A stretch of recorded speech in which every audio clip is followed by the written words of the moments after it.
NP news channel. आपने अगर इस channel को सब्सक्राइब नहीं किया है तो जल्द ही सब्सक्राइब कीजिए। Thank you very much. अरे जोर से बोल, जो जमीन सरकारी, जो जमीन सरकारी, डॉक्टर बाबासाहेब आंबेडकरांचा, डॉक्टर बाबासाहेब आंबेडकरांचा। अरे जो जमीन सरकारी, जो जमीन सरकारी, कलम 21ची अंमलबजावणी झालीच पाहिजे, कलम 21ची अंमलबजावणी झालीच पाहिजे। संविधान जिंदाबाद, संविधान जिंदाबाद।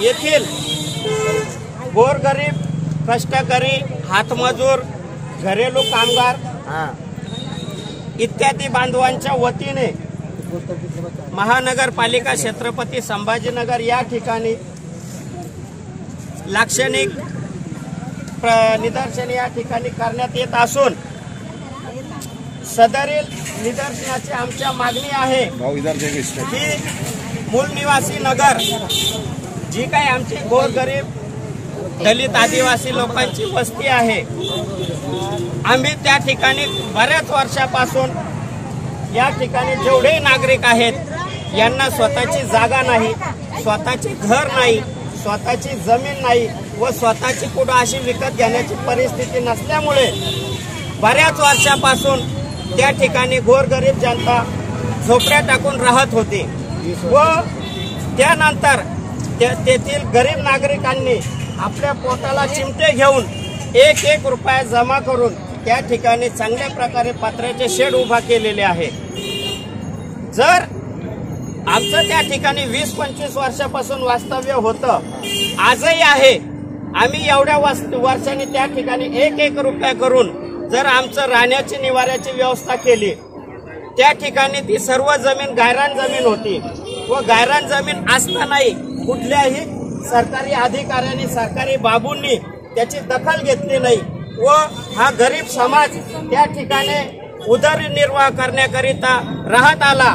मात्र जेव्हापासून आवास योजने आमच्या छत्रपती संभाजीनगरचे लोकप्रिय खासदार माननीय इम्तियाज जलील साहेबांनी महानगरपालिका छत्रपती संभाजीनगर यांचं पितळ लोकसभेमध्ये उघडं केलं व देशाच्या सभागृहात त्यांनी मांडलं की या ठिकाणी गोरगरीब जनतेला जी आवास योजना मिळायला पाहिजे होती त्यावरती कुठलीही कार्यवाही करण्यात आलेली नाही। तेव्हापासून महानगरपालिका व जिल्हा प्रशासन हडबडून उठलं व काय करू व काय नको करू अशा परिस्थितीमध्ये त्यांनी रिकाम्या जागा ढूंढण्याच्या सोडून दिल्या।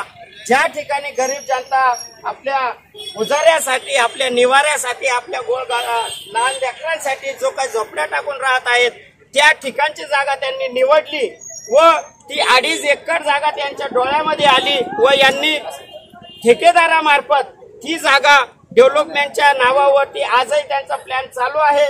मात्र आमची देशाचे पंतप्रधान माननीय मोदी साहेबांना विनंती आहे किंवा मागणी आहे, साहेब आपण फक्त देशाला सांगितलं होतं की आम्ही 2.5 लाखामध्ये गरीब लोकांना घरं देणार, तर तुमची महानगरपालिका 12 लाख रुपये कशाचे वसूल करत आहे।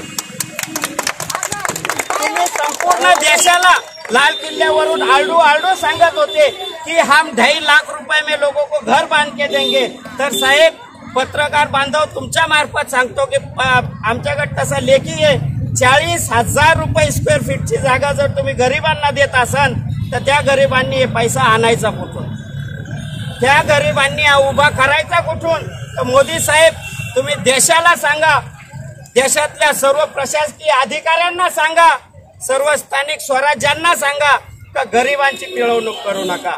2.5 लाखात तुमच्याकडनं जर योजना देता येत असेल तर योजनेची अंमलबजावणी करा।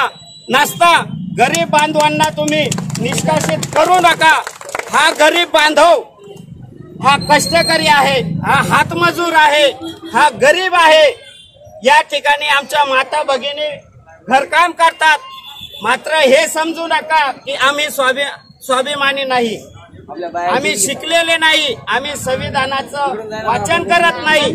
जर येणाऱ्या काळामध्ये तुम्ही गट क्रमांक 216 व 17 येथील जी गोरगरिबांची जमीन आहे ही जर बिल्डरच्या घशात घालण्याचा प्रयत्न केला तर येणाऱ्या काळामध्ये आम्ही महानगरपालिका छत्रपती संभाजीनगर यांना 1 महिन्याचा कालावधी देतो। 1 महिन्याच्या आत ठीक आहे आम्ही तुमच्या जमिनीवरती राहतो तर आम्हाला तुम्ही टॅक्स लावा, आम्ही टॅक्स भरायला तयार आहे, प्रशासनाला महसूल द्यायला तयार आहे, मात्र आम्ही राहत असलेल्या जाग्यावरून कधीही हटणार नाही।